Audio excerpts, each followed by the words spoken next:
مستودع كيلو 10، وهل بالفعل استوطنوه الجن؟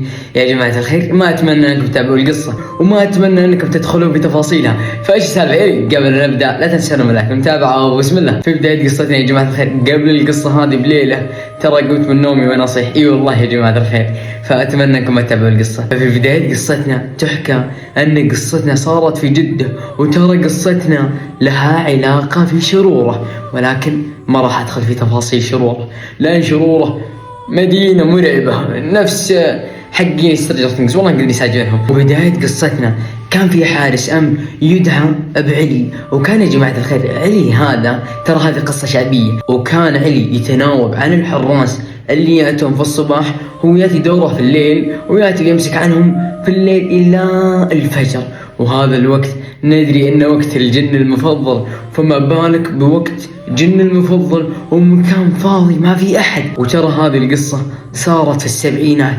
يقول في يوم من الأيام كان علي يمشي في مستودع كيلو 10، قال له علي وهو يشوف بعيد ويشوف إن في ظل يمشي بين الرفوف، ولكن ما عرف من هذا الشخص. فهو في البداية حاول أنه يطلع هذا الشخص بصورة طيبة ويقول يمكن أنه شخص نساله شيء، ولا يمكن أحد طيح من غرضه شيء وطلع وشكله راح خذه ورجع.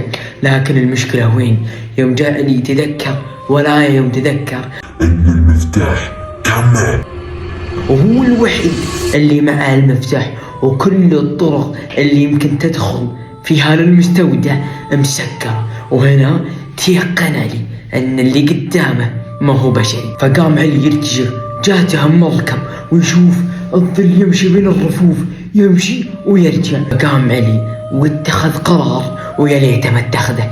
كان يا جماعة الخير يشوف الظل يمشي بين الرفوف، ولكن ما يدري هل هو انس، هل هو جن، هل هو بشري، هل هو كائن فضائي. علي ما كان يدري، بس يشوف ظل يروح ويرجع يروح ويرجع. فقرر علي انه يتوجه صوب ذاك الظل، ويا ليته ما توجه. فقام علي يمشي ويقرب ويقرب ويقرب ويقرب إلى أن وضحت له ملامح الظل. ويوم شاف يوم شاف وجه مرة ما لها عيون، بس بدال عيونها ظلام أسود. فكها يا جماعة الخير وسيع وسنونها حادة، وكانت تفكر في علي تبتسم، وشعرها الأسود الطويل. علي أول ما شاف هذه المرة ارتجف ووقف في مكانه من الخوف، ويقرر علي أنه يطلع من هذا المستودع الحين. فهو يشوفها وهي تبتسم وتضحك بضحكة غريبة، ضحكة مرعبة.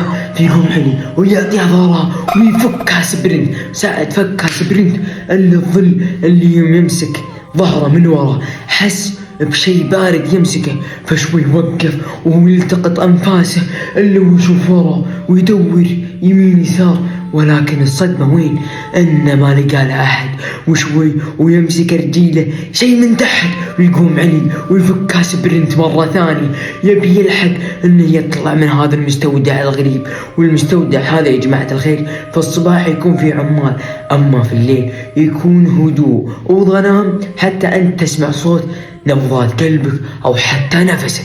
فيقوم علي ويطلع من هذا المستودع وشوي، ويوم قرب يسكر البيبان إلا المرة يوم يشوفها بين الرفوف وطالع تقول له أربني ألاقيك جايني مرة ثانية. ويقوم علي ويطلع من هذا المستودع وينحاش بعد من هذا المستودع إلى أن ما وصل بيته، وهو كله خوف وما قدر ينام ذيك الليلة.